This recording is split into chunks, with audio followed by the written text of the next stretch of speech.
No obstante, queremos agradecer a la especialidad de Arqueología y a la Facultad de Letras y Ciencias Humanas por brindarnos este espacio, como lo es la plataforma virtual, para desarrollar ese tipo de eventos, además de apoyarnos con la difusión de estos. Sin más que agregar, quiero darle la bienvenida a Carmen Cazorla. Es arqueóloga docente de San Marcos, Universidad Nacional Mayor San Marcos y de la Pontificia Universidad Católica del Perú. Bienvenida, Carmen. Bien, muchísimas gracias por la invitación para poder conversar con ustedes y compartir parte de mi trabajo de investigación que tiene que ver con sistemas de religiosidad popular, estas prácticas tanto de curandería o brujería. Bien, ¿qué cosa o cómo partir para entender estas prácticas de brujería o la otra línea de curanderismo en los sitios arqueológicos? Mi abordaje viene desde la antropología, desde el trabajo etnográfico, es decir, escuchar lo que el otro, lo que nos está diciendo, qué cosa significa para ellos. Entonces, el concepto de brujería no es el concepto que viene de Europa, eso ya parte, lo conocemos, sabemos bien, sino tiene que ver más bien con una forma de recreación bajo premisas, bajo conceptos propios. Entonces, durante mis conversaciones, digo conversaciones más que entrevistas con estos especialistas que se dedican a la brujería, les pregunto, ¿no? ¿Qué cosa es para ustedes la brujería? ¿Sí? ¿Qué significa la brujería? Entonces hay una cuestión muy precisa, ¿no? Es decir, definen, es un secreto, son prácticas secretas, es lo que ellos enuncian, ¿no? Es decir, este concepto que viene desde el etos. eh, es un secreto y trabajo con, entonces te dicen y trabajo con la montaña y trabajamos con el mal.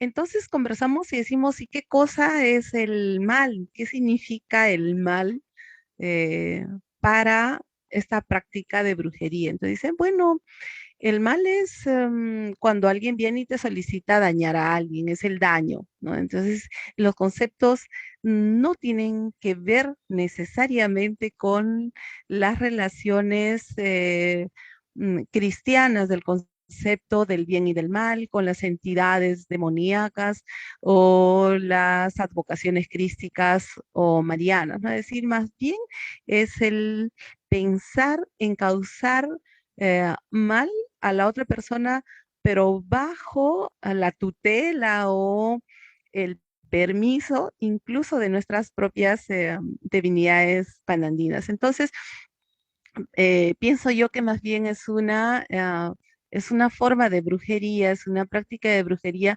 con unos matices propios, es una brujería andina que tiene sus propios elementos totalmente diferentes, ¿no? A lo que se pueda pensar. Y lo interesante acá es que la apropiación de este concepto de brujería y la manera como se trabaja, es decir, tomamos el concepto de brujería y le construimos un capital simbólico a la persona, al lugar, al acto en sí de la brujería. Y luego lo otro tiene que ver con la práctica de este elemento de la brujería en un sitio específico. Y en este caso, en los sitios arqueológicos. ¿Y por qué había mirado este espacio? ¿No? Es decir, ¿por qué los sitios arqueológicos? Porque hay toda una visión del espacio que viene desde un imaginario oficial y también hay un imaginario popular. Y decimos popular desde el espacio rural, urbano, ¿no? Que tienen percepciones particulares, percepciones propias. Y también tiene que ver con el crecimiento urbano, es decir, em, toda la explosión demográfica que ha conllevado a que haya o a que el espacio urbano crezca de manera horizontal o vertical, Lo que no se considera, por ejemplo, dentro de este crecimiento son las prácticas del imaginario popular. Es decir, hay una cuestión institucionalizada desde las formas religiosas que tienen espacios, ¿no? Si tienen la Iglesia Católica, tiene un templo específico, las iglesias protestantes también tienen espacios en los cuales pueden realizar esta parte de su ritualidad, que han ido generando ciertos acomodos, reacomodos, por ejemplo, comprar grandes cines que ya no están en uso y se han transformado en templos, pero hay una suerte de arquitectura que viene del espacio oficial y que se acomoda a estas prácticas. Pero entonces, ¿qué pasa con las otras prácticas? Es decir, que no están aparentemente entrecomillado dentro del espacio de la oficialidad. Y en este caso, las prácticas, por ejemplo, de la brujería, que es algo real, que existe, de real en el sentido de que la práctica es recurrente, que se mantiene, que está activa, que hay oficiantes y hay clientelaje en torno a esta práctica. Por lo tanto, se transforma en algo vivo, en algo cotidiano. Entonces, desde el imaginario oficial, la práctica del quehacer arqueológico tiene una forma de construir el espacio, ¿cierto? Entonces se observa un espacio arquitectónico, hay una información académica en torno a ese espacio arquitectónico, se le da una categoría, se le da un nombre, se le asigna funciones, las posibles funciones de ese lugar y finalmente pasa a otro plano, cuál es el reconocimiento como parte del patrimonio arqueológico, ¿no? Entonces, ¿y cuál es la mirada desde el otro espacio? Es decir, de esta parte no instituida. ¿Qué significa este espacio? Si bien es cierto, mucha del acercamiento que tiene quienes ejecutan estas prácticas, ya sea curanderiles o de brujería hacia los espacios arqueológicos, tienen otra lectura, ¿no? Entonces, conversando con ellos, la pregunta es, ¿y por qué van a hacer sus prácticas a estos espacios arqueológicos? Entonces dicen, lo que pasa es que el lugar es fuerte.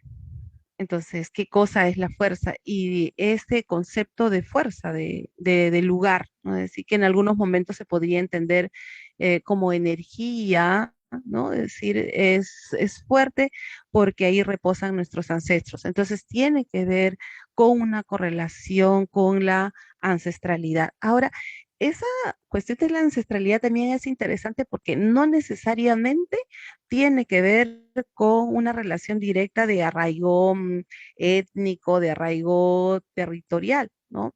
La plasticidad de estas prácticas también es interesante porque finalmente el espacio se va a construir desde el imaginario de quién está realizando la práctica. Si puede ser un curandero que viene de la costa norte, puede ser un brujo de la tierra de Huasao, de Cusco, puede ser un famoso brujo de Quinoa, de Ayacucho. Es decir, el tema no es una relación directa con las relaciones étnico-territoriales, sino es cómo se va a construir ese imaginario del espacio. Entonces, eh, conversé con dos brujos de la carretera central, ¿no? Que ellos han venido aprendiendo hace muchísimos años, luego han sido desplazados, ellos estaban asentados cerca del kilómetro 6 y el kilómetro 7 de la carretera central y luego se han ido desplazando a otros espacios, pero quienes continúan con la práctica, por ejemplo, son sus hijos, ¿no? Finalmente, a veces son saberes que se heredan con la práctica. En algunos casos más bien tienen otras composiciones que son adquiridas más bien desde el espacio de las divinidades, con unas representaciones oníricas, qué sé yo. Entonces ellos decían, nosotros nos asentamos primero a vivir cerca a una huaca, ¿no? Que es el nombre general para definir lo sagrado, ¿no? Es decir, nos asentamos cerca a una huaca porque ese espacio es sagrado y ese espacio nos pertenece. Entonces, esto, por ejemplo, es muy bonito porque hay una noción de pertenencia con el espacio arqueológico. Es decir, ese espacio arquitectónico puede corresponder a un determinado periodo de ocupación cultural, ya sea temprana, pero quienes están oficiando tienen una relación directa y eso hace lo interesante porque van a construir un espacio simbólico con respecto a ese territorio. Entonces dicen, la huaca nos pertenece porque es de nuestros ancestros.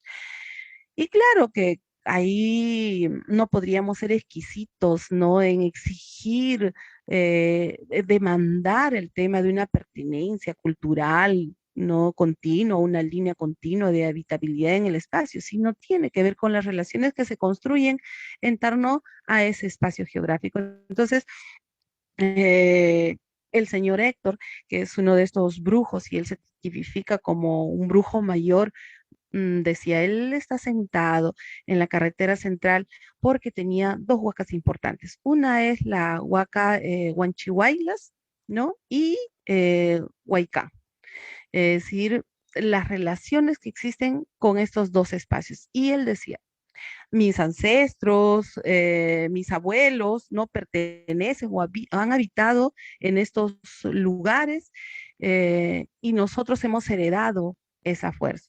No podríamos trabajar lejos de este espacio porque perderíamos la fuerza o las relaciones que tenemos. Entonces hablamos de unas relaciones artificiales, ¿no? Funcionales, totalmente simétricas con estas divinidades o el concepto de qué es lo que está habitando dentro de estas huacas. Es decir, no es una divinidad específica, sino es una sustancia, aquello que en el quechua conocemos como el supa, y decir, esta sustancia, aquello que habita, que es una cuestión que no se puede observar, pero que se siente. Entonces, ¿quiénes tienen la capacidad de generar este espacio de diálogo, de entender y de interpretar?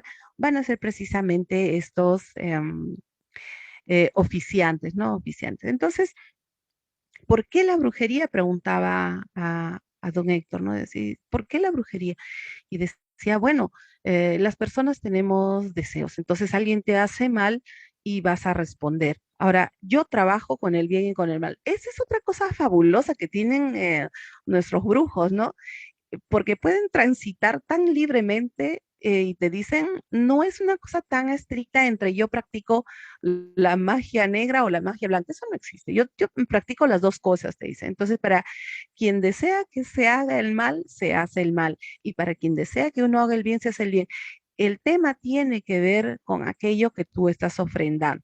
Es decir, hay aquello que se conoce como el don, ¿no? Es decir, hay un oferente, entrego y en la medida de cuanto yo elabore estos rituales, los elementos que compongan los rituales, entonces va a haber una aceptación de parte de la divinidad. Por lo tanto, no se complican mucho. Es más, decía, yo conozco a brujos, ¿no? Que son maleros.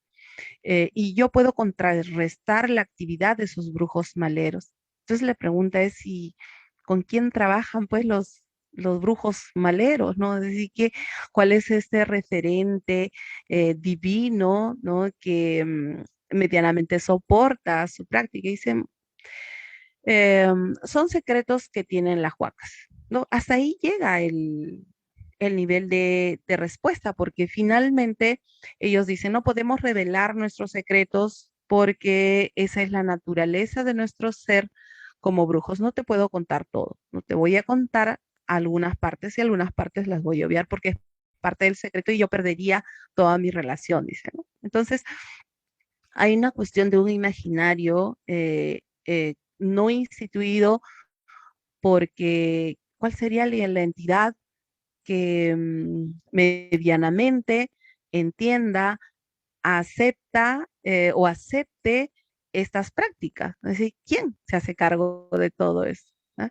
Entonces, acá en la fotografía estamos observando, por ejemplo, frutas, ¿no? Frutas y hojas de coca. Esto es es decir, a mirada externa para un antropólogo decimos, bien, eso tiene que ver con si hay frutas, si hay coca, posiblemente con un ritual propiciatorio, ¿no? Y que se ha dado en un determinado contexto, tal vez están pidiendo por la sanidad, están ofrendando por la lectura que tenemos del conjunto de estos signos que van a ser la fruta o la coca. Y finalmente se dice que por el contexto de todo ello tiene que ver con un ritual propiciatorio, ¿no? Cuando más bien conversamos con nuestros brujos, nos dicen, en realidad eso era una limpia, pero toda esta limpia que se realizó a este consultante reposa, toda esa energía que se ha retirado, reposa en estos elementos, en la hoja de coca, en las frutas, ¿no? Y todo el mal que había realizado otro brujo. Y finalmente, cuando nosotros realizamos esta limpia, toda esta energía va a ser absorbida por esta huaca. Entonces, ese va a ser el proceso por el cual va a lograrse lo acometido, lo solicitado. Entonces, las líneas, el espacio liminal entre la práctica de la curandería y la práctica de la brujería, entendida bajo esta lógica de esta brujería andina, em, es casi inexistente. Los saltos entre ambas prácticas no es tácita, es decir, no se puede leer, ¿no? Él es solamente un brujo o él es un curandero, ¿no? Porque tiene que ver con estos elementos. Entonces, dentro de la práctica arqueológica, cuando se encuentra ese tipo de elementos, lo que se hace es se recoge y se considera como misceláneo, como otros, como material contemporáneo, y o se guarda, se hace un informe, y son muy pocos los trabajos arqueológicos o informes que he leído, tal vez me equivoque, y alguien del público, algún arqueólogo que más bien podría ayudarnos con eso, es que no hay un tratamiento en torno a este material, porque se considera que es un material contemporáneo, por lo tanto no está en asociación directa con el espacio arqueológico. Pero si lo vemos desde el otro espacio, al contrario, es decir, esto es una evidencia de de un entendimiento del espacio arquitectónico que aparentemente es un objeto sólido, inerte, al cual no me puedo acercar porque ya está oficializado como un monumento al cual solo puedo observar y no puedo tener una relación directa con el monumento. Acá hay otra cosa, acá hay una relación directa. Em, que no importa si el espacio es una colca, que su función era guardar alimentos. Acá para el oficiante lo que interesa es cómo observa esa colca, es decir, cuál es la categoría con la cual se acerca el oficiante y de esa energía que está hablando, de aquello que puede percibir el oficiante. Es decir, creo yo, pienso que no debería haber una disputa entre el imaginario oficial y el imaginario popular, sino más bien, ¿no? Es decir, entender por qué se sigue utilizando, ¿no? Y esto tiene que ver con una definición objetual limitada, ¿no? Y estática del patrimonio cultural material. Es decir, mm, hacemos un trabajo, intervenimos el sitio, declaramos como patrimonio, el acercamiento de la población con el espacio tiene que ser de observación, es decir, una observación, conoces, te enteras del proceso histórico, arqueológico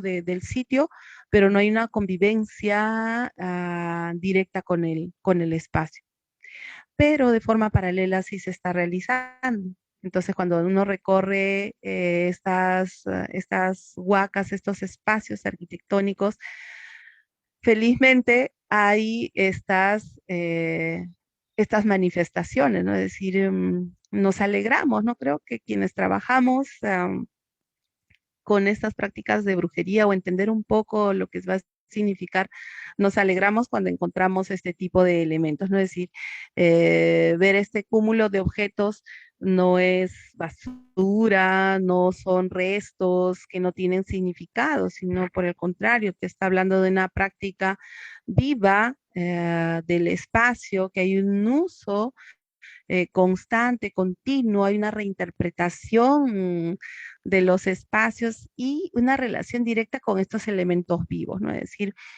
hay fruta, ¿no? Hay fruta, va a depender pues de él, de los trabajos que se van a realizar, ¿no? Es decir, hemos recogido de todo, ¿no?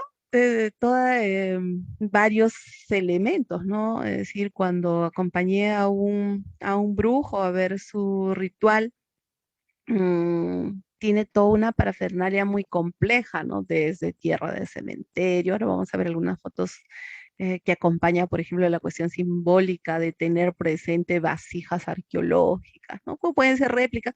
No interesa si son réplicas o son originales. La importancia tiene que ver con el objeto, cómo estoy utilizando el objeto para poder construir un, un lenguaje de un imaginario simbólico que va a ser funcional tanto para quien realiza la práctica como para los consultantes. Entonces, esta información es riquísima, ¿no? Así que, ¿qué elementos están acá? Y podemos observar por la forma cómo dejan estos elementos, bajo qué territorio se circunscribe, por ejemplo, estas prácticas. Si hay quema, entonces decimos, bueno, si hay quema medianamente, este brujo, este curandero es ya bajando a Purímac, pero por Abancay, cerquita a Cusco, hasta Puno. Si vemos metal, ya pues ese es Puno, puede ser un brujo que lo han traído desde Bolivia. Si vemos algunos elementos que acompañan como confites, vamos estructurando y viendo las ofrendas, ¿no? Pues es riquísima, riquísima la composición de esta parafernalia de las ofrendas. Entonces intuimos por las prácticas rituales desde qué lugares se están haciendo presente los que realizan estas prácticas, tanto como la brujería como la curandería, ¿no? Entonces, también hay, y son elementos que tienen muchísimos años. Por ejemplo, he encontrado pomitos de agua florida desde la década de los 80, 70, cigarrillos cuyas prácticas ya, marcas ya no hay o han cambiado, se han reconfigurado, y el cigarro Inca que ha pasado por tres etapas, por ejemplo, ¿no? El ser el cigarro Inca es bien interesante porque tan solo tener esta nominación tiene un valor simbólico diferente, por ejemplo, a utilizar cigarrillos de otra marca. Es decir, cuando uno va y compra un paquete a solicitud del brujo o del curandero, se pide cigarrillos Inca, ¿no? Es decir, ¿por qué? Porque el capital simbólico de lo Inca, el referente, ¿no? Es acá, no entra en cuestionamiento si era un cigarro que tiene trascendencia prehispánica, no, sino es el elemento, el signo que tiene el elemento como capital simbólico que va a acompañar esta parafernalia. Entonces es una cuestión riquísima porque encuentras plantas, encuentras animales, luego está el otro cuerpo que tiene que ver con los mensajes, es decir, esta cuestión del objeto para la práctica tanto de la curandería como la brujería es bastante amplia, ¿no? Amplia y riquísima, y que tiene todo un espacio no limitado, ¿no? En una conversación anterior en San Marcos hablaba acerca de precisamente la retórica sacra y decía que una de las ventajas de nuestro sistema de creencias es que es plástica y muy tolerante, receptiva, ¿no? Y eso es lo bonito dentro de nuestras prácticas de curandería y de brujería, ¿no? Estos son elementos totalmente bonitos y bien interesantes, ¿no? Ahora, en cuanto a la composición, ¿dónde se compra y qué relación debe tener los objetos que se adquiere de parte del brujo? Yo en esta imagen pedí permiso al maestro, es un maestro, un brujo malero, para poder usar su fotografía y acompañar a las compras que él estaba realizando. Entonces, dentro de las cosas que iban adquiriendo tiene relación con las zonas arqueológicas. Entonces, por ejemplo, en este caso, ese día compramos estos ataúdes y porque iba a trabajar, ¿no? Iba a trabajar, iba a hacer daño. Entonces, la composición del daño tenía que ver con las relaciones análogas, con las cuestiones semejantes. Entonces decía, el ataúd y dentro del ataúd tierra de cementerio, pero como medianamente difícil acceder a la tierra de cementerio, se reemplaza por tierra de las huacas. Entonces, hay una relación que tiene que ver más bien con la cuestión de la ancestralidad. Si buscamos tierra y cuando se compra la tierra, quienes se encargan de hacer las ventas te dicen, ¿qué tipo de tierra desea usted? ¿De cementerio?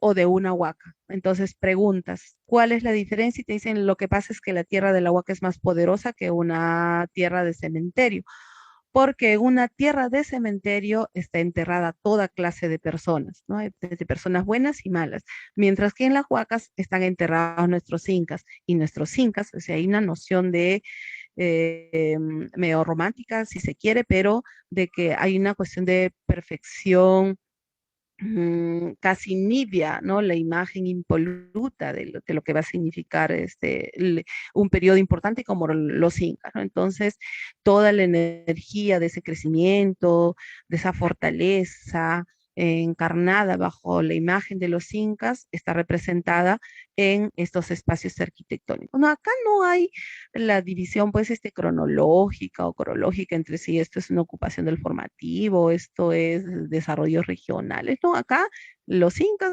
bajo un grupo y lo moderno, es decir, y antes de los incas la gentilidad, los gentiles, ya, los pururuna y tres espacios. Entonces, eh, ¿cuál es la tierra más poderosa? La tierra de la Huacas. Entonces sacan una bolsa y te dan, y la otra cosa que tiene que ver es con el sentido, es que te dan, por ejemplo, a oler y te dicen, mire, para que usted compruebe que la tierra es realmente de una huacahuela, porque tiene un olor. Si no te estoy vendiendo un producto, no te estoy engañando, no es tierra fresca, es tierra de huaca y el costo es mucho más elevado que la tierra de cementerio, por ejemplo. Entonces hay una relación desde la antropología que conocemos como magia simpatética, ¿no? Es decir, esas cuestiones semejantes. Y luego, para la construcción, por lo pronto, del mal que iba a hacer este señor, este brujo, era comprar el ente, el ser, las personas, el avatar con el cual se va a trabajar, ¿no? Es decir, ah, esos seres humanos representados, ¿no? Bajo figuras que también se han encontrado mucho como conopas o puclianas, que a veces generalizamos y decimos estas son puclianas, porque finalmente también sirvieron como otros elementos de semejantes para las prácticas rituales, ¿no? Se compra el ser semejante, se compra vasijas, ¿no? Arqueológicas. Ahora acá, hace un momento decían, no interesa si la vasija es una réplica o es una vasija original. Acá el concepto de la venta es que es una vasija arqueológica, ¿no? Entonces, vas a encontrar de todo. Claro que hay tráfico de piezas arqueológicas también acá, no digo en este puesto, sino en cualquiera de estos puestos, y que van a acompañar y van a dar fuerza. Es decir, cuanto más cercana estén los objetos que tenga una relación directa con un espacio arqueológico, entonces tiene mayor poder. Esa es, por lo pronto, el discurso, ¿no? Con el cual se trabaja. Ahora, a todo ello se acompañan imágenes, por ejemplo, crísticas, ¿no? Pueden ser cruces, pero estas cruces están trabajadas, están siendo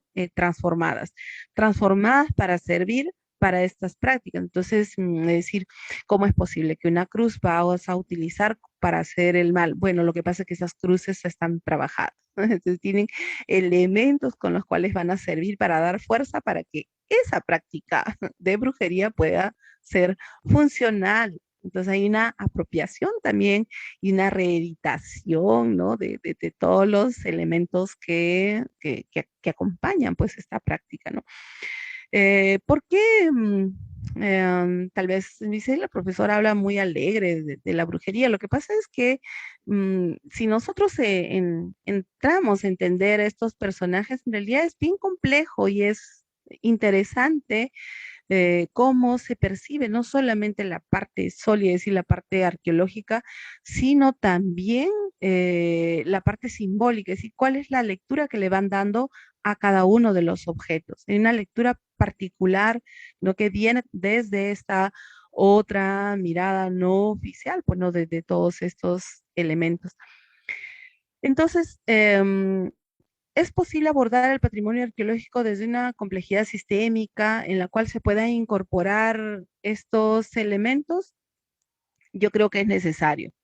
Es decir, pienso que por lo pronto Lima, ¿no? En la cual se visibiliza de una manera un poco más abierta a estas prácticas, porque para la zona quechua, pues ahí tienes las montañas en las cuales puedes hacer, oficiar, ¿no? El espacio geográfico ayuda a que medianamente las prácticas sean algo más escondidas, ¿no? Frente a la franja costera. Entonces, en estos espacios arquitectónicos se visibiliza estas prácticas, ¿no? ¿Qué hacer finalmente con ellos? ¿No? ¿Qué hacemos con nuestros brujos? ¿Qué hacemos con nuestros curanderos que van y ofician sus cultos desde estos espacios individuales? Es decir, hay una contradicción del uso del espacio, de aquello que se llama patrimonio arqueológico. ¿Qué hacemos? Seguimos marginalizando su práctica, seguimos no mirando esta práctica, es decir, existen, pero están ahí y los objetos que vamos encontrando, seguimos llamando misceláneas, seguimos llamando como una cosa contemporánea que no tiene una relación con el espacio arquitectónico, o más bien hacemos frente y entablamos relaciones directas con quienes ejecutan estas prácticas. Es decir, ¿por qué vienes a este lugar, no? Es decir, ¿qué cosa hay en este lugar? ¿Por qué no destinamos un espacio para que puedan realizar? Es decir, la urbe ha avanzado tanto. ¿Dónde van a ser finalmente sus prácticas? ¿Dónde dejamos? Es decir, ¿por qué jerarquizamos estas prácticas sí o estas prácticas no? Si hay dos, dos personajes acá. Es el especialista, ¿no? En este caso el brujo, y están sus consultantes, están sus devotos, está el cliente. Entonces, ¿qué hacemos con estos dos sujetos frente al patrimonio? Es decir, ¿qué pensamos con ellos? ¿Por qué no incorporamos estas prácticas? Pero no incorporar desde el espacio oficial, porque eso también tiene sus riesgos, ¿no? Es decir, si oficializamos estas prácticas, pierde la naturaleza también del ejercicio como tal, ¿no? Es decir, este ejercicio que se llama secreto, ¿no? Ahora, esta fotografía es con una familia que cuida la huaca de Huanchihuaylas, una familia muy interesante, la señora Antonia, abuela de estos niños, que es era la encargada, ya falleció la señora del 2015. Doña Antonia era la encargada de cuidar la huaca Huanchihuaylas por muchos años, y cuando conversaba con doña Antonia, le decía, ¿por qué tú vives en una huaca? Y ella decía, es que mis padres en el norte también vivían en una huaca y siempre hemos vivido cerca de una huaca porque nosotros somos los encargados de cuidar las huacas. Es bien interesante porque ellos se dibujan y se consideran protectores o cuidantes de, por ejemplo, estas huacas. Y todo ese proceso de aprendizaje, el entendimiento que ella tenía sobre la huaca, heredada, transmitida hacia la hija, que es la mamá de estos pequeños. Entonces, cuando conversaba con la mamá de estos niños, preguntaba a Diana y me decía, acá vienen muchos brujos, hacen sus prácticas, ¿no? Vienen a hacer baños, baños de la sanación, vienen a hacer cosas y van dejando cosas. Y ella transmite también a los niños. Entonces, el día que fui a ver qué cosas había, eh, los niños inmediatamente me guiaban. Me dicen, Carmen, me dice, allá vino un brujo y dejó. Y nosotros no podemos tocar porque todo lo que hizo él nos puede pasar a nosotros. Y nosotros también que somos niños podríamos adquirir a lo que el brujo ha hecho. Así hay una relación directa incluso, ¿no? De estos niños, las diferencias en lo que pueda significar. Entonces acá, por ejemplo, conversaba con ellos y les preguntaba qué cosas eran estas vasijas, ¿no? Que están acá. ¿Qué es? Y decían, bueno, sí, acá el brujo deja estas ollas. ¿Y para qué deja las ollas? ¿Por qué creen ustedes que deja estas ollas? Entonces hay una lectura también de parte de estos niños que habitan este espacio. Es una relación directa, eh, hay un entendimiento acerca del sitio arqueológico como patrimonio, pero también que es un espacio vivo, ¿no? Es un espacio en el cual se están generando constantemente prácticas. Durante la pandemia, todo el año pasado, ha habido un acercamiento ahora hacia las huacas, pero bajo la premisa de más bien realizar actos propiciatorios de sanación. Muchísimos eh, curanderos en el sitio pidiendo por la sanidad de la familia. Entonces, sí, a pesar de haber estado dentro del marco del COVID, los curanderos han seguido ejerciendo sus prácticas, ¿no? En este espacio, ¿no? Ahora, ¿cómo hacer que se integre? Es decir, esta parte, es decir, la parte de nuestra oficialidad que integre a la población que habita cerca de las huacas, la población que practica, ¿no? Con estos espacios arquitectónicos, cómo los involucramos y cómo los, en realidad, involucrados están, en realidad, cómo los consideramos. Es decir, la prensa fue el año pasado, el anteaño pasado también, a esta huaca, por ejemplo, Huanchihuaylas, con un sensacionalismo increíble. Ustedes pueden ver en YouTube y ponen huaca Huanchihuaylas y dicen, ¿no?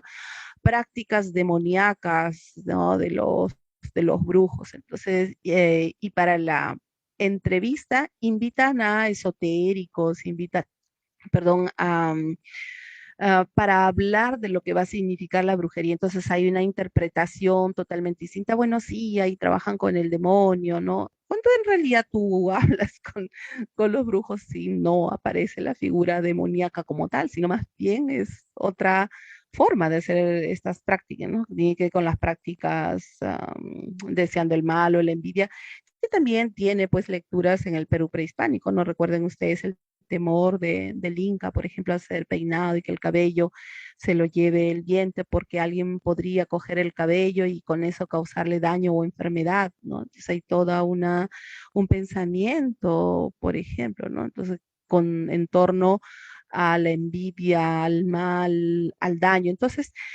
que hay una cuestión sensacionalista también sobre estas prácticas, sí, ¿no? Porque no se recoge o no hay un acercamiento real de poder conversar con estos personajes quienes realizan, pues, ¿no? Estas prácticas. Entonces, ¿por qué estos espacios? ¿Qué hay detrás, no? Es decir, hay una interacción totalmente dinámica, ¿no? Puede decir, hay un objeto valorado desde la oficialidad y hay sujetos valoradores. Si el objeto valorado desde el espacio oficial como patrimonio arqueológico, ¿no? Intangible, no puedes tocar o si te acercas tienes que tener el cuidado necesario al espacio, pero también los sujetos valoradores desde dos espacios, ¿no? Es decir, lo primero como arraigo, como pertenencia, es decir, el lugar me pertenece en el cual puedo realizar mis prácticas curanderiles o de brujería porque tengo relaciones ancestrales con el sitio, porque tengo relaciones desde mis divinidades panandinas, quienes me han dado el permiso para poder acercarme, por ejemplo. Entonces, esa aparente dicotomía entre un objeto valorado desde la oficialidad y los sujetos valoradores del espacio, pienso yo que eh, no hay ningún conflicto desde los sujetos valoradores. El conflicto viene más bien desde el espacio de la oficialidad y creo yo, pienso que como arqueólogos debemos también de integrar y pensar, incorporar y escuchar, ¿no? A quienes ejecutan estas prácticas en todos estos espacios. ¿Y qué es lo que finalmente hace? La cultura es viva, ¿no? Es decir, no es una cuestión estática, sino que el patrimonio se transforme también en una dinámica que permita interactuar y que permita entender esta suerte de prácticas. Entonces, en algunos casos, por ejemplo, esta es una cumbre, es una puerta hacia la ceja de la montaña, sobre los 4.200 metros. Hay una ocupación acá, tardía, y sobre ese espacio arquitectónico se ha hecho estas saiwas para poder realizar pagos, no para hacer ofrendas que te permite hacer el tránsito de un espacio geográfico a otro con bien para que las montañas o las divinidades que habitan este espacio te pueda proteger. Sin embargo, también en este mismo lugar, en esta misma boca, en esta misma puerta que se ha abierto para estas divinidades, también puedes solicitar que dañen, ¿no? Es decir, prácticas de esta suerte de brujería no andina que se desarrolla en estos espacios. También es interesante o importante hablar acerca de el expendio de todos estos artefactos que acompañan. O sea, ¿qué cosas hay? ¿Qué componentes tiene? Este es un mercado que en Chiclayo, que justo había visitado para hacer mi trabajo también el año pasado, perdón. Entonces, preguntaba, ¿por qué tienen estas vasijas? ¿No? Es decir, cuando ellos te venden, te dicen que sí, que son vasijas originales, que las han guaqueado, que han sacado de un determinado lugar. Luego, cuando tú observas, te das cuenta que son réplicas, pero el capital simbólico de la venta es que son vasijas y que por lo tanto estas vasijas prehispánicas tienen una energía, tienen poder, ¿no? Que a través del cual las prácticas que tú vas a realizar, entonces se van a ver fortalecidas, es decir, validan la práctica tanto de la curandería o la práctica de la brujería, la eficacia de este tipo de prácticas, ¿no? A través de estos objetos. Giuseppe, no sé si todavía estoy en tiempo porque yo estoy, habla y habla, pero no sé si todavía tengo tiempo, Giuseppe. Sí, creo que sí todavía hay tiempo, no hay problema. Ok, gracias. Entonces, los objetos que van a ir acompañando tienen una interpretación interesante, desde el que está vendiendo como quien ejecuta la práctica de la brujería. Entonces te dice, bueno, ve a comprar y me dieron toda una lista de elementos para qué cosas se debe comprar para causar el daño a una determinada persona, pero tiene unas categorías específicas. ¿A quién quieres causar el daño? ¿Qué tipo de daño quieres causar? Es decir, ¿qué te hizo para que tú puedas causar el daño? No tiene que ver con relaciones de amor, entonces el componente para las relaciones de amor van a ser distintas, como por ejemplo si hay una suerte de desventaja con alguien que compite conmigo del espacio, de la distribución de algo, ¿no? Soy un comerciante y quiero que el negocio de esa persona se venga abajo y destruir, entonces me van a pedir un determinados productos totalmente distintos, pero siempre acompañado de estos elementos arqueológicos, porque van a ser quienes van a dar fuerza y quienes van a validar. Luego, eh, hay un momento en el cual cuando uno hace esta observancia, ¿de qué hace Buda acá, no? ¿Qué hace Buda con ese elemento? ¿Qué hace una imagen tihuanaco? Elementos prehispánicos, moche. ¿Qué hacen todos estos en un elefante de la India, no? ¿Qué tiene que ver? En realidad es el discurso que se genera sobre el objeto y la eficacia del objeto, no es decir, tiene que ver con el especialista. Cuando estaba en Cuba, fui al Lazareto a ver algunas cosas de ahí de los paleros. Entonces me dijeron, tú debes ser boliviana, por tus rasgos físicos debes ser boliviana. Le digo, no, de más abajito, le digo de Perú. Ah, me dice, yo tengo tu santo. Entonces yo inmediatamente pensé pues en nuestros santos, en el San Martín, la Santa Rosa, San Juan de Macías, pues los dominicos, dije ya, puede ser San Judas Tadeo, la Melchorita, puede ser, ¿no? O nuestra Sarita Colonia, o la Beatita de Humay, así pensando en nuestros santos, pues, ¿no? Y de pronto me traen una estampita que era de un indio norteamericano. Entonces me dice, él es el indio, él es de allá, de Perú, de toda esa zona, y él es muy poderoso porque él puede sanar y también puede matar, porque los indios tienen mucho poder, ¿no? Entonces yo obviamente me compré la estampita y pensaba, decir, cómo es que nosotros a ese signo vamos generándole un conjunto de significantes, ¿no? Que no necesariamente van a tener este arraigo territorial o este arraigo cultural, es decir, la imagen del indio poderoso. Y esto también pasa acá en el expendio de estos productos, es decir, ¿qué productos están jerarquizados y tienen más valor que otro.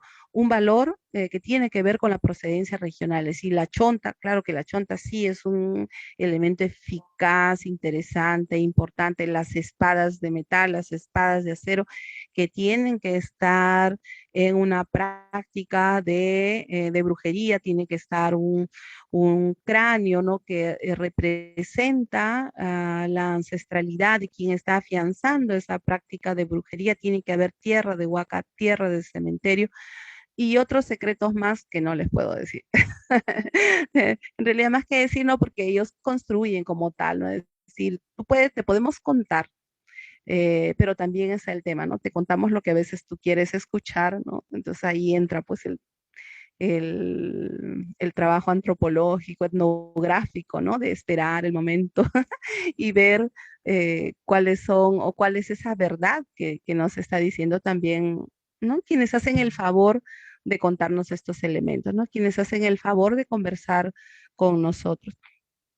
Luego también está la presencia de una fauna, ¿no? Es decir, hay toda una fauna fantástica que valida, ¿no? Todas estas prácticas de la brujería, es decir, hay una concepción de ciertos animales con categorías que tienen que ver con lo maligno, ¿no? Entonces hay trabajos interesantes en torno a la fauna fantástica. El profesor, el antropólogo José Carlos Vilcatoma tiene un libro bonito, ¿no? Sobre la fauna fantástica también, en el cual aparecen ciertas especies, ¿no? Que tienen categorías de ser malos, ¿no?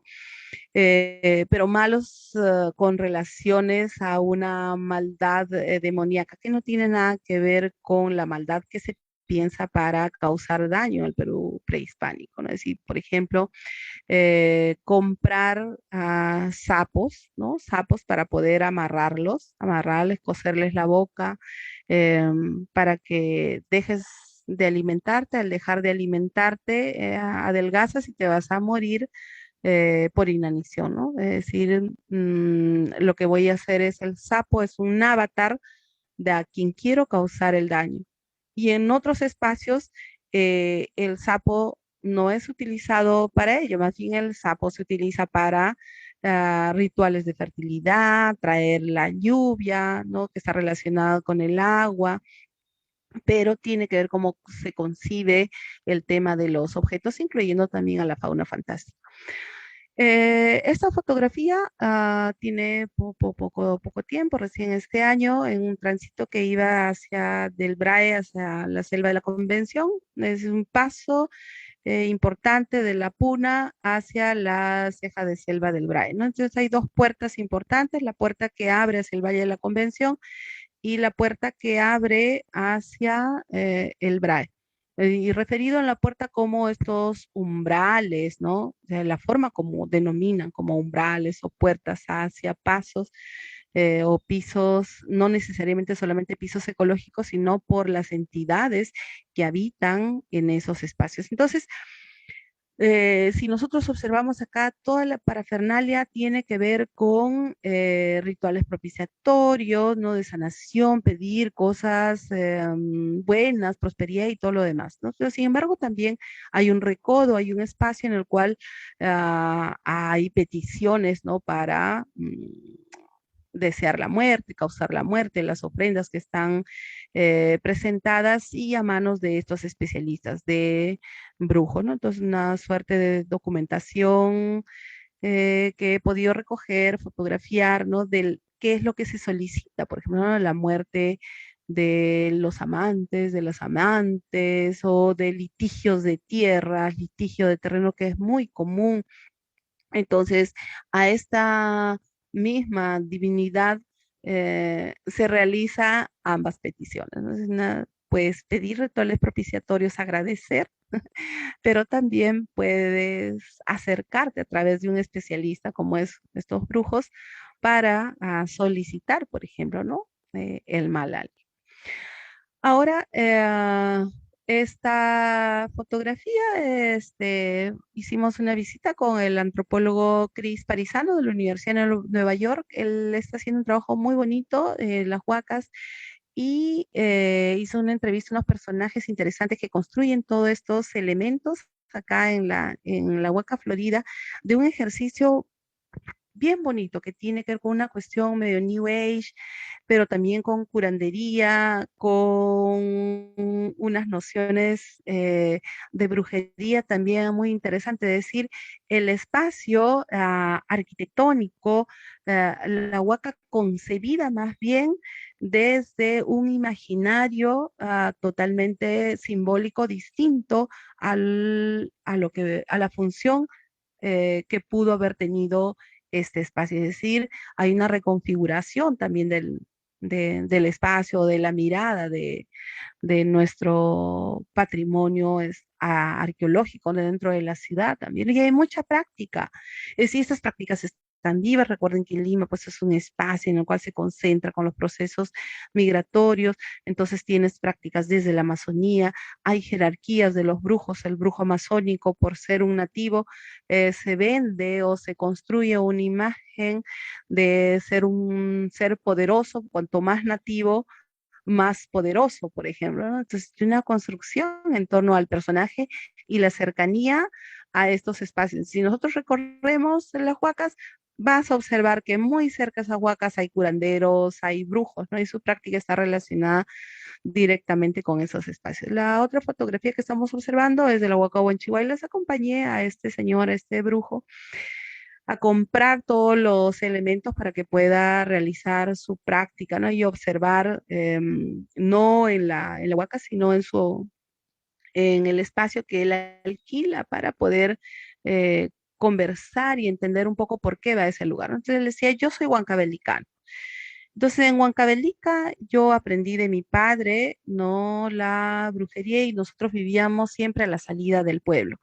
Entonces nosotros nunca vamos a la iglesia, nunca nos acercamos a la iglesia porque estas cosas no son o no le gusta a Dios. Y nosotros somos conscientes de eso y hemos vivido lejos. Cuando migramos a Lima, en la década de los 70, que emigró el papá de este señor, se asentaron cerca a la Huaca Huanchihuayla, ¿no? Y a la salida de Lima, ¿sí? Bajo la misma lógica de distribución de estos espacios, ¿no? A la salida de Lima, con una relación directa con este espacio, porque consideraban ellos que acá, porque habían entierros de gentiles y entierros de incas, aunque creo la ocupación acá es Ishma y Lima, pero en la lógica del señor acá están enterrados los incas, están enterrados los gentiles, por lo tanto es un lugar poderoso en el cual sí era permisible que yo pueda realizar mis prácticas de brujería, ¿no? Lo que comenta el señor.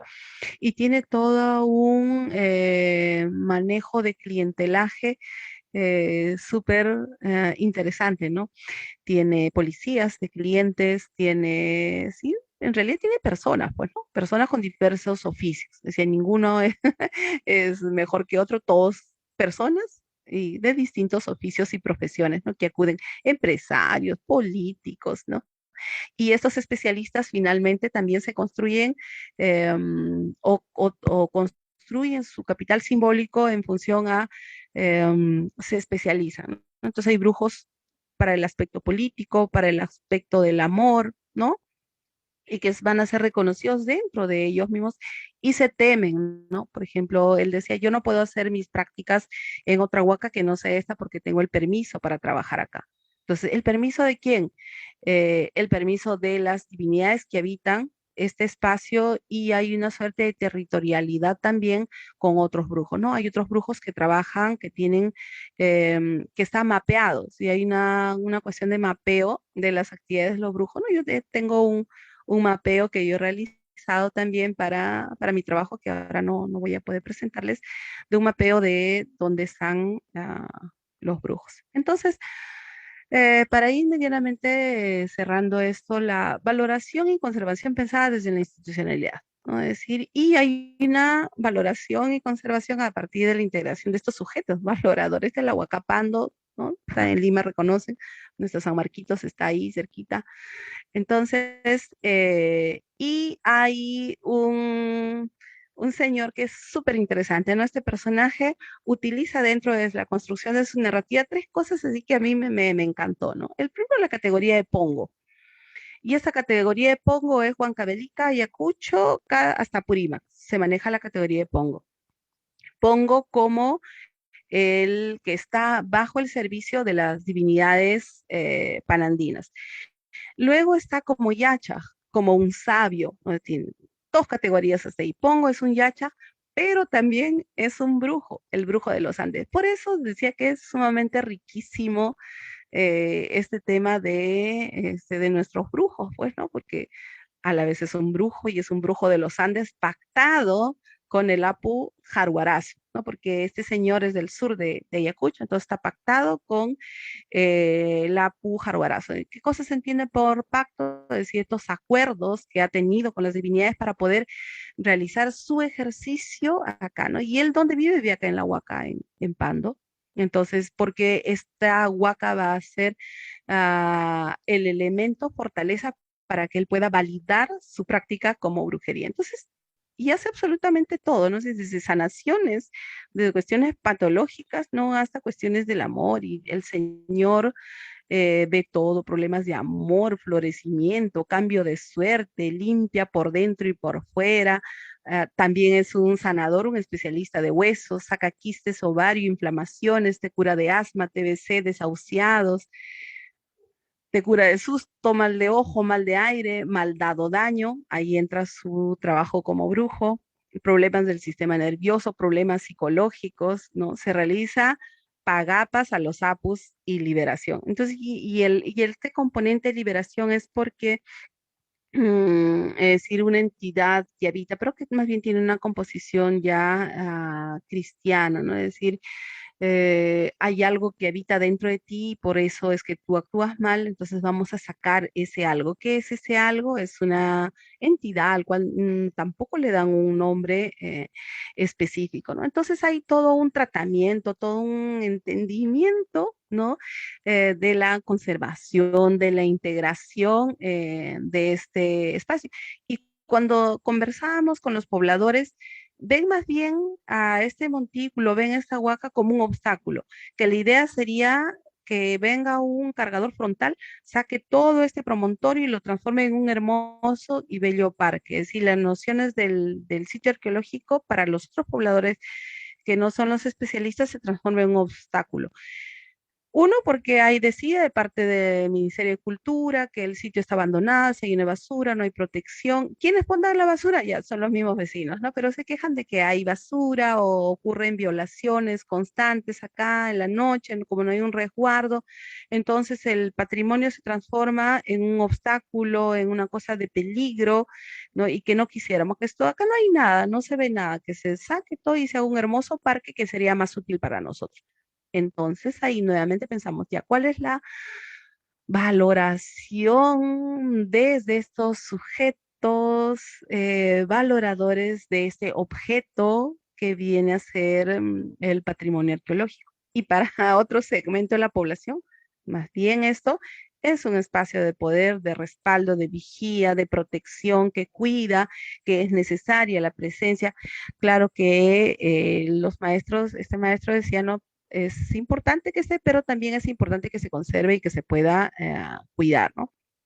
Entonces, los objetos adquieren esta categoría simbólica cuando eh, es el sujeto quien le da este valor, ¿no? Sí, y puede ser por consenso y por un consenso de especialistas también, ¿no? Como en este caso, el tema de los brujos, tienen un consenso para agregarle un significado a estos espacios, pero que tiene que ver con un consenso limitado referido a sus propias prácticas, ¿no? Entonces, en la Huaca en Tupac Amaru, yendo por Puruchuco, igual también es un espacio en estas montañas en las cuales se ejecuta tanto como curandería y también brujería, ¿no? Es decir, permite, ¿no? Estos espacios tener estas prácticas. Entonces, en la carretera central todavía podemos observar estos maestros, ¿no? Y cuyo capital simbólico cuando uno va a conversar con ellos es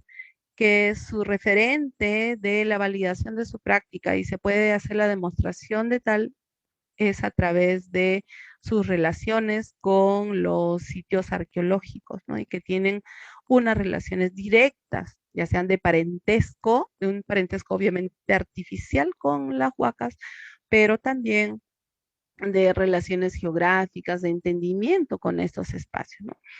El contenido de este sarcófago es lo que les hablaba hace un momento, de estos entes, ¿no? Es el ser, es la entidad, es el avatar a quien voy a ocasionar daño con esta tierra, ¿no? Y esta tierra que compramos era tierra de Huaca, ¿no? Ellos decían que era una tierra de Huaca, donde compramos acá en la avenida Aviación en Lima, y que era una tierra de huaca y que al cubrir a estas dos personas se les estaba enterrando inmediatamente a través del proceso de la magia simpatética, iba a hacer que estas dos personas terminen muertas. Entonces la garantía de uno de estos maestros curanderos decía, va a ser inmediato. O sea, yo no te estoy mintiendo, no te estoy engañando, va a morir, ¿no? Y tiene todo un costo, ¿no? Y más hay costos. Bueno, dice, vamos a ejecutar a la persona. Entonces, y hablan con una seguridad y su seguridad se refrenda en uno, los años en los cuales ellos desarrollan sus prácticas y la relación con la huaca o el espacio arqueológico con lo que están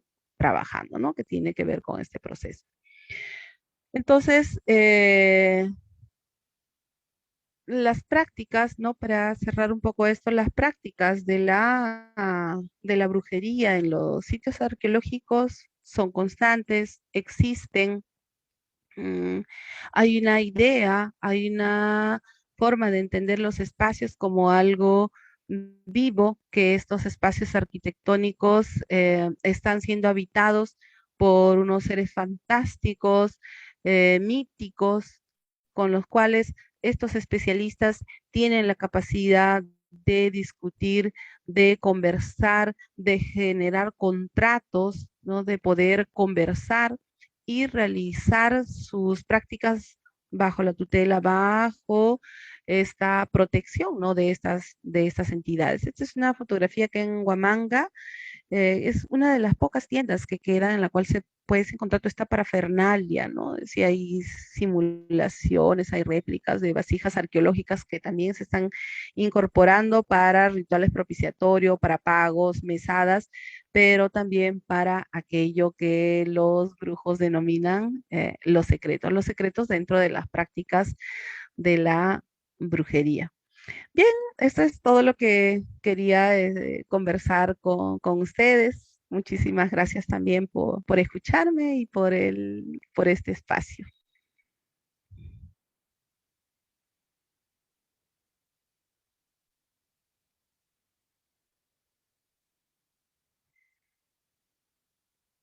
Giuseppe, no sé si por ahí algunas preguntas, algo, no lo sé.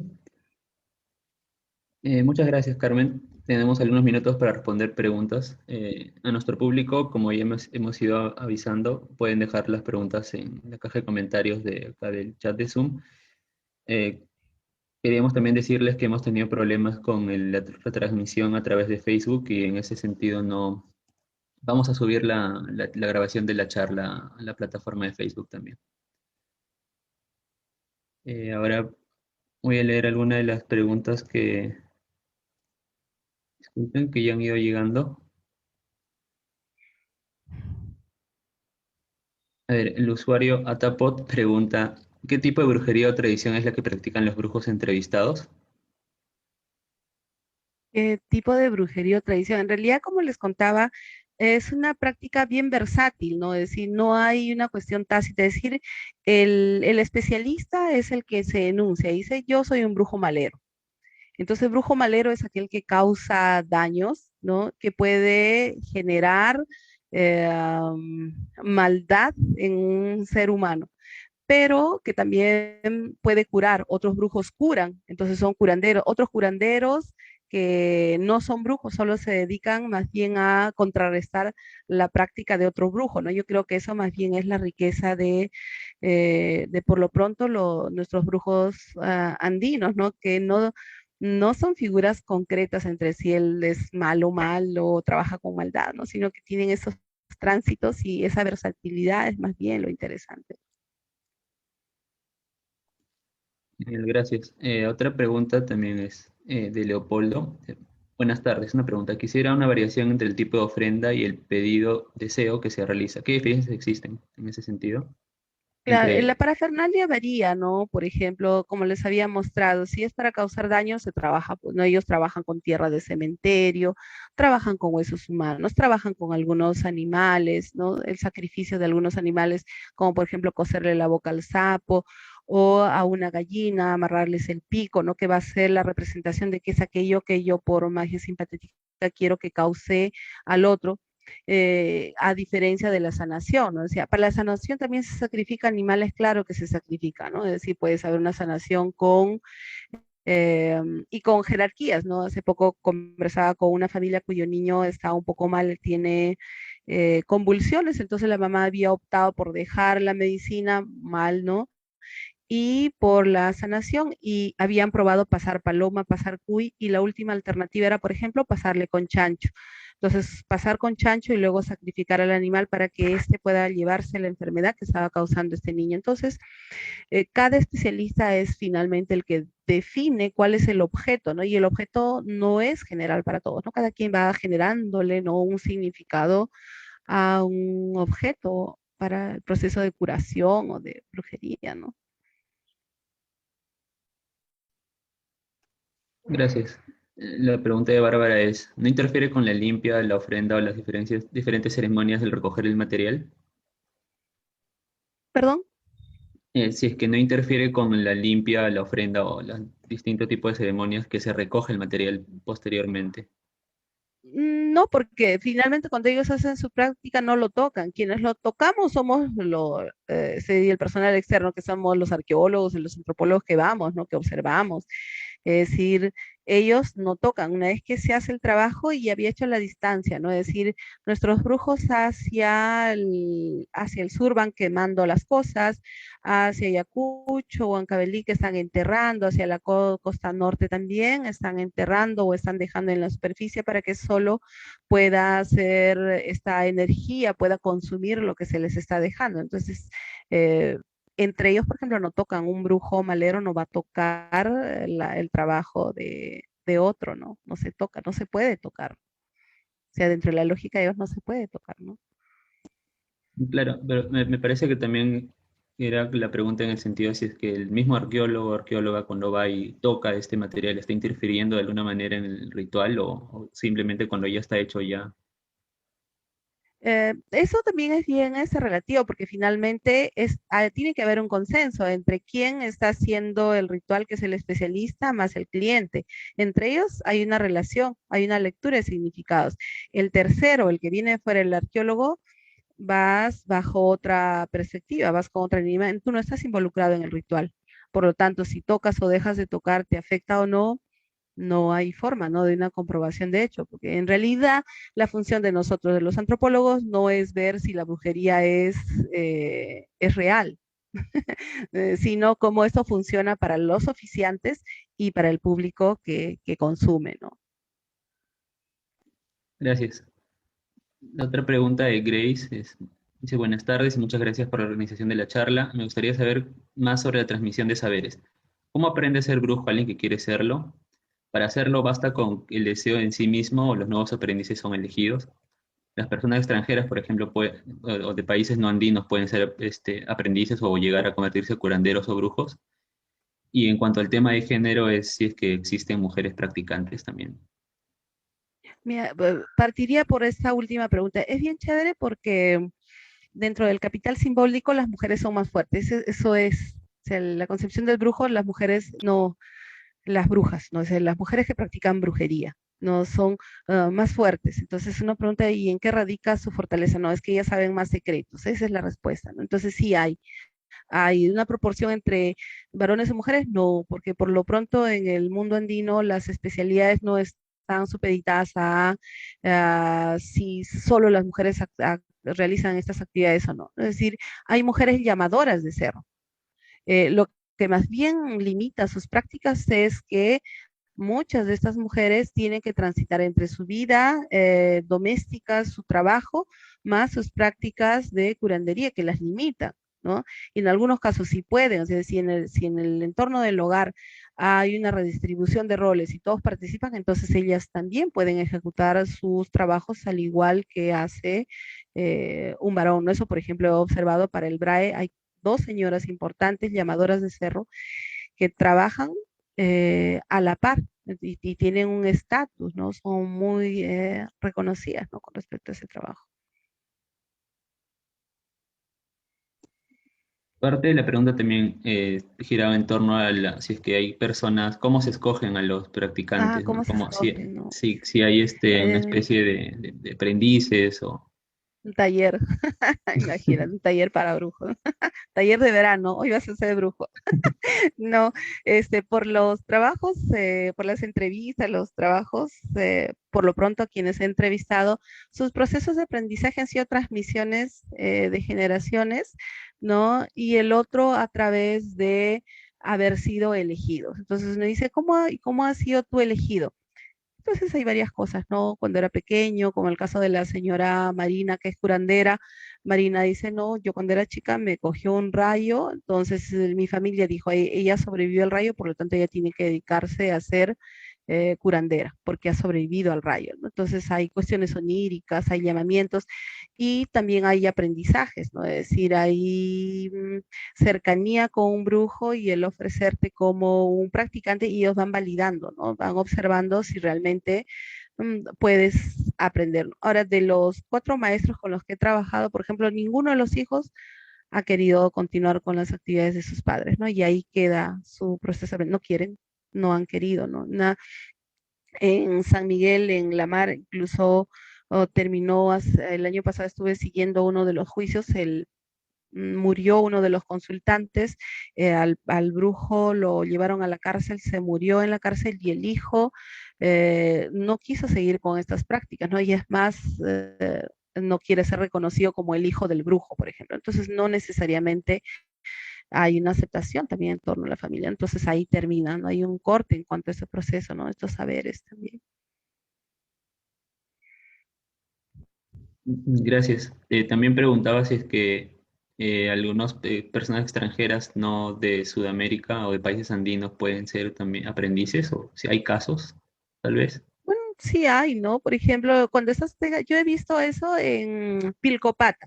Pilcopata es el paso hacia el Manu, y en Pilcopata yo por lo pronto he visto un maestro que tenía de asistente a un muchacho que era de Brasil, tal vez por la cercanía también, ¿no? De la frontera, porque finalmente esta es una práctica universal. Ahora, por ejemplo, con el proceso de migración de nuestros hermanos venezolanos, lo que acá no observamos, por ejemplo, las actividades de los brujos, de los paleros, perdón, ahora sí hay. Es decir, hay paleros, se practica la palería en Lima, lo que no se practicaba. Entonces sí hay paleros y hay aprendices o quienes van a practicar, por ejemplo, o que incorporan dentro de su práctica. Eh, por ejemplo, en Ayacucho hay unos dos brujos, el brujo Aquiles y su esposa. Ellos cuando hacen sus publicidades en la radio dicen, no, el brujo Aquiles, un brujo malero, brujo de verdad que aprendió las artes de México. Él, por ejemplo, tiene una relación directa con las artes mexicanas, por ejemplo. ¿No? Él vende y él se vende como tal, ¿no? Que esas artes de brujería mexicana, que es el capital simbólico de este brujo, por lo pronto en Ayacucho, ¿no? Genial, gracias. Leopoldo pregunta, ¿cuál es la diferencia entre brujo, chamán, curandero? O si existe una jerarquía que los pueda diferenciar. Brujo, chamán, curandero, ¿no? Pues hay trabajos bonitos que se hace más bien de estas jerarquías. Este maestro Núñez del Prado, ¿no? Que hace el trabajo bonito de Pampa Misay, Ujalto Misay, las jerarquías dentro de los curanderos. Pero que haya jerarquía entre si un brujo es más que un curandero, no, pues porque son oficios totalmente diferentes. Entonces, y un curandero también puede realizar la práctica de la brujería, ¿no? Lo que sí hay es una jerarquía dentro de la misma práctica. Si tengo el asistente, pongo el que hace ciertas actividades, el haiwakui, por ejemplo, es el oferente, pero lo que no puede haber lo que sí hay es que brujo es más poderoso que otro. ¿No? Y eso se mide por su capital simbólico, por su clientelaje, la cantidad. Hay un brujo acá en Ayacucho que cuando hace sus spots es una maravilla, porque dicen, no, yo soy un brujo malero y mi consulta cuesta 300 soles. Si tienes, vienes, si no, deja, puedes conseguir otro, pero a mí viene, y lo dice así en la radio, y sus esposas, es un locón porque en realidad tiene un capital simbólico y que está refrendado, por ejemplo, bajo el costo de una consulta, ¿no? Una consulta. Gracias. Alejandro Ortiz pregunta, en la práctica arqueológica andina, muchos arqueólogos antes de intervenir o excavar tienden por respeto a realizar ofrendas a la Pachamama con ayuda de estos maestros. ¿El material que usted pudo reconocer en sus excavaciones pudieron ser parte de estos ritos también? Es decir, sin la práctica de los pagapus que a veces se Que hacen en hay, las excavaciones. claro, sí sé que hay colegas con los que he conversado que encuentran, pero claro, el arqueólogo tiene una lectura en base a estos elementos de recurrencia, asociación de los elementos, y es fácil distinguir si algo es contemporáneo o es prehispánico, ¿no? Y que en sus informes sí aparece la distancia, ¿no? Qué elementos se han encontrado, ¿cierto? Totalmente encuentras plástico, encuentras papel, marcas, por las marcas puedes ubicar periódicos, ¿no? En los periódicos encuentras los enterramientos, se envuelve en periódico y sabes por las fechas, ¿no? Que se trata de material contemporáneo, ¿no? Eso ya que tiene que ver con la praxis profesional arqueológica, ¿no? Gracias. Máximo pregunta, ¿qué libros nos recomienda de lectura para poder entender aún más en profundidad este tipo de temas? Yo creo que más que libros también hay cuestiones, trabajos etnográficos, ¿no? Es decir, la etnografía es bien interesante. Hay trabajos muy buenos en Cusco, por ejemplo, sobre las prácticas de curanderismo o los trabajos en la revista Alpanchis, que es una revista bien bonita donde hay unos trabajos etnográficos que te dan lecturas en torno, por ejemplo, a las prácticas asociadas a determinadas actividades agrícolas, ganaderas, ¿no? Que tienen que ver con brujería, que tienen que ver con curandería. Ahora, lo que sí hay una cuestión de medio cierta reticencia, de una negación de las prácticas de brujería como tal, ¿no? Es decir, nosotros los andinos no hacemos brujería. Claro, es decir, pensado bajo esta concepción de la brujería que viene de Europa, pero sí hay una práctica pues de brujería totalmente andina, ¿no? Que se ha gestado, que se ha construido con sus propios elementos, ¿no?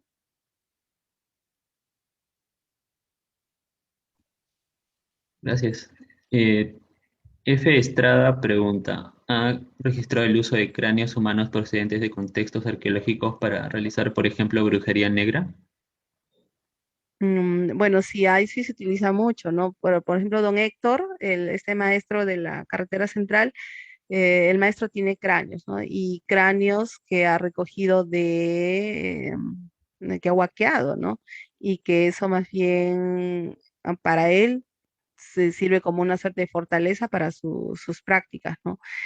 Pero lo que no podemos hacer es comparar las prácticas, por ejemplo, africanas, que tiene un componente totalmente distinto con las prácticas andinas o las prácticas amazónicas, porque sus elementos y la misma son totalmente distintas, ¿no? Sus objetos, el tratamiento es totalmente distinto. Por eso, cuando hay este sensacionalismo de la prensa y van a un el sitio arqueológico dice, se ha encontrado prácticas de brujería y estaba ahí el demonio, acá invocan a Satanás, ¿no? En realidad, don Satán no tiene nada que ver ahí, ¿no? Es más bien tiene otro espacio, pero se hace todo una lectura, pues, ¿no? Medio acomodada también.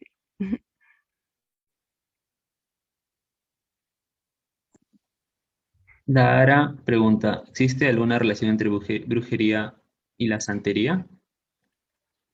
Para acá, para Perú, Sí. no, por lo pronto que yo sepa, no, la santería tiene otra composición, pues, ¿no?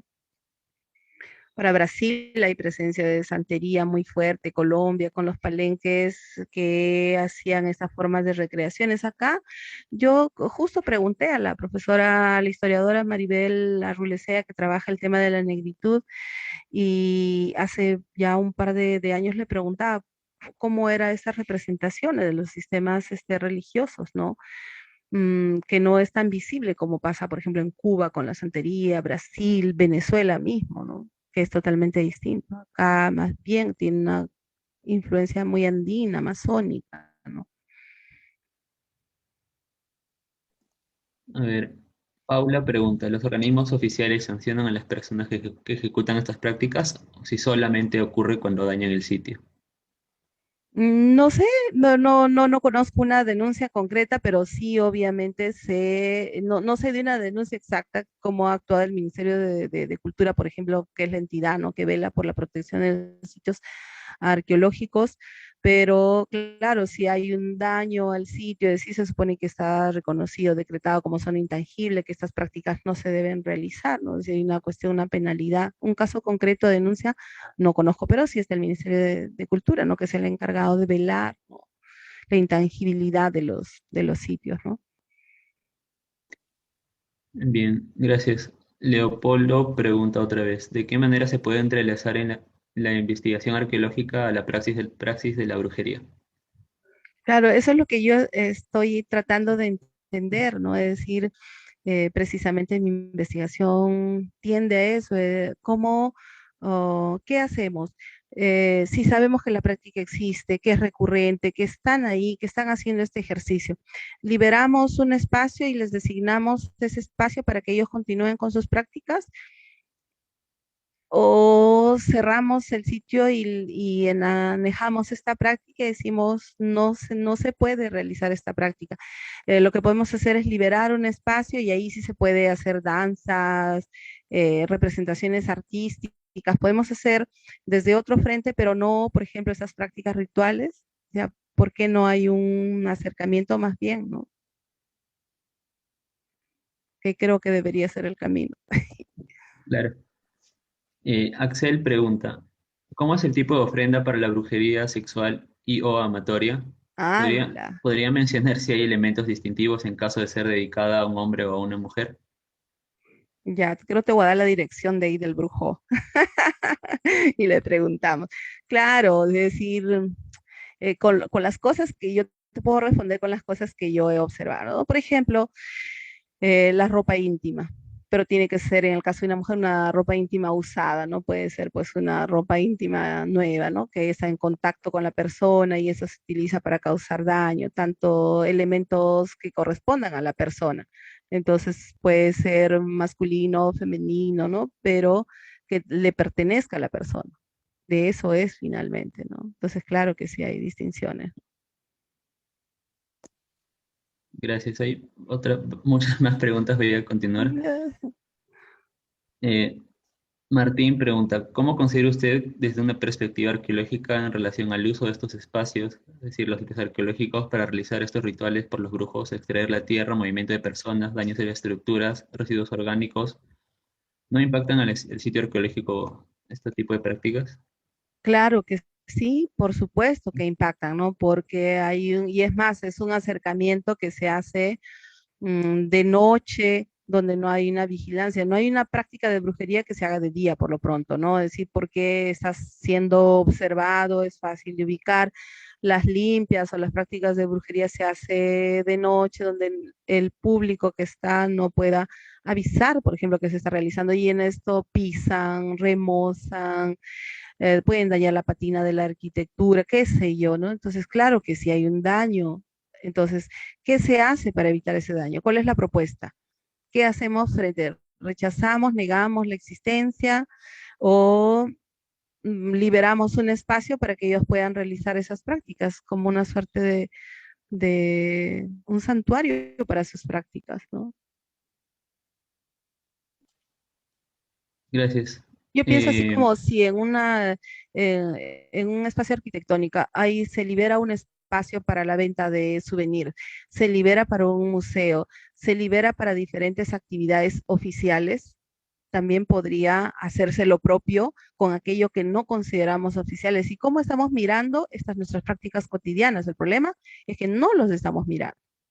¿No? Y si lo miramos desde un espacio o sensacionalista o un espacio que juzgue, de juzgamiento. Inmediatamente aparece la idea, no, es brujería, por lo tanto es el demonio y no podemos porque el demonio no se condice con las prácticas morales o éticas de nuestra formación, ¿no? O sea, ni siquiera damos el espacio de lo que significa, ¿no? eh, se me ocurre también que tal vez, como usted propone, restringir a un espacio en el que puedan llevarse a cabo estas actividades Claro. no es también parte de, o sea, ¿cómo lo tomarían los mismos brujos, curanderos? O sea, si es, por ejemplo, porque me imagino que hay una mística construida alrededor de hacerlo en el sitio en Claro. específico, no necesariamente en un espacio determinado, sino como que en tal lugar. Ellos tal Claro. vez cómo tomarían o el hecho de, por ejemplo, restringirles a un espacio. En el caso hipotético, Eh, claro, que ocurra. sí, claro, bueno, yo conversé con dos de ellos, uno de Tupac Amaru y el de Huanchihuaylas, ¿no? ¿Y qué pasaría si a ustedes así se les separa un espacio, ¿no? Y se sonríen y dicen, pero eso no, ¿qué nos van a dejar pues hacer, ¿no? Pero si hay lugares en los cuales se hacen las ofrendas, los pagos y todos reconocen ese espacio simbólico y de respeto, también se podría entender ese espacio como un espacio sacro, sagrado. La idea es que entender que estas prácticas son prácticas sacras, ¿cierto? Tiene todo un ritual sagrado y que ellos pueden ejecutar sus prácticas en estos espacios. O cerramos y alejamos, pero igual van a entrar, igual se va a realizar las prácticas, ¿no? No sé, pienso. Gracias. F. Estrada pregunta, ¿ha tenido la oportunidad de encontrar algún brujo que sea profesional en alguna ciencia? Sí, porque sí hay, incluso hay que han dejado su profesión para dedicarse, ¿no? O sea, primero que no se conflictúa entre tu práctica profesional, ¿no? Y que no entra en conflicto. Entonces sí hay, ¿no?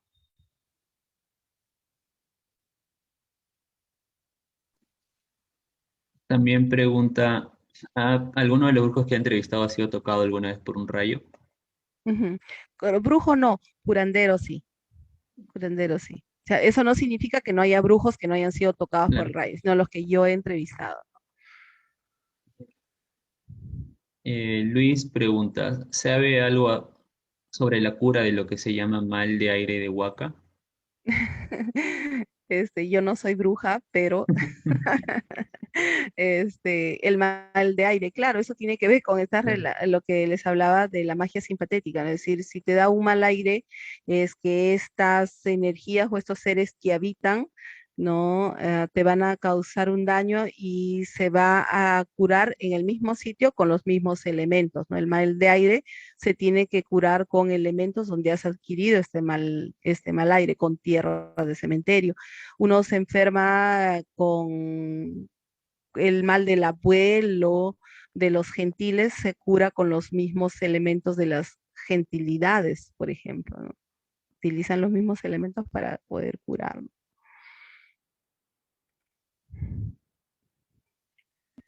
Gracias. Eh, en las dos últimas preguntas, por el Ujú. tiempo. Delmi comenta, en Guatemala existen comunidades donde también se desentierran urnas para elaborar ciertos rituales tradicionales en la cosmovisión maya. En algunos de estos rituales se destruyen las urnas. Con respecto al doble uso de los sitios arqueológicos, podríamos decir que un aspecto pesa más que el otro. Si es más importante la conservación arqueológica o la preservación de tradiciones de los pueblos. Sí, pues ahí está el tema de la valoración del sitio y los sujetos valoradores, ¿no? Claro que nuestro patrimonio, ¿cierto? El patrimonio. eh, pero también están estas otras prácticas, ¿no? Es decir, y finalmente, ¿qué cosa pensamos nosotros del patrimonio? Es decir, algo que inmanente, que no se va a transformar, no va a cambiar. El templo de Ise en Japón, por ejemplo, es un templo que cada 25 años se cambia absolutamente todo, todo, desde las simientes, ¿no? Y es patrimonio y se siembra árboles para luego trabajarlos y volver a construir, ¿no? La lógica de este patrimonio que se cambia cada 25 años. Ahora, en el caso de nuestro patrimonio, obviamente tiene que ser protegido, ¿no? Por encima de todo, la protección, la intangibilidad de nuestro entorno, pero también tiene que haber un diálogo, ¿no? Con estas prácticas. O sea, no podemos desterrar, perdón, estas prácticas, ¿no?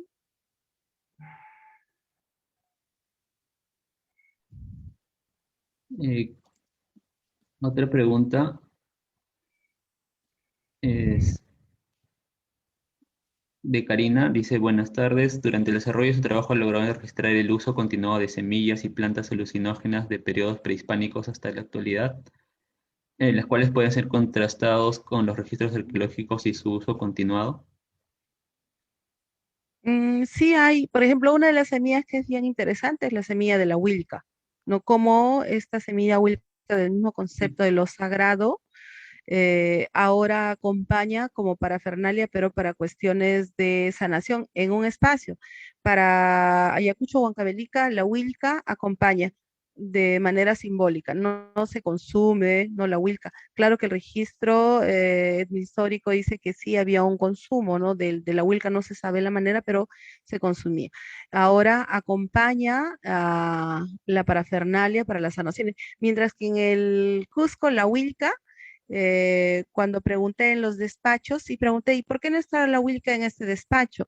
Y me dice, no, es que la huilca se utiliza para huilcachasja. Y huilcachasja es el sustantivo huilca, transformar en una acción verbal que significa que cuando una mujer o un hombre no puede tener hijos, entonces se utiliza para rituales propiciatorios y de fertilidad para que puedan tener hijos. La semilla de la huilca, es decir, hay un uso distinto en cuanto a este elemento. Igual pasa con la semilla del cuti de la selva. El cuti es para traer la buena suerte, ¿no? En otros elementos el cuti va a servir para sanar, no más bien como algo que te va a traer suerte, ¿no? Entonces cada quien al objeto va generándole, ¿no? Ciertas usos también, ¿no?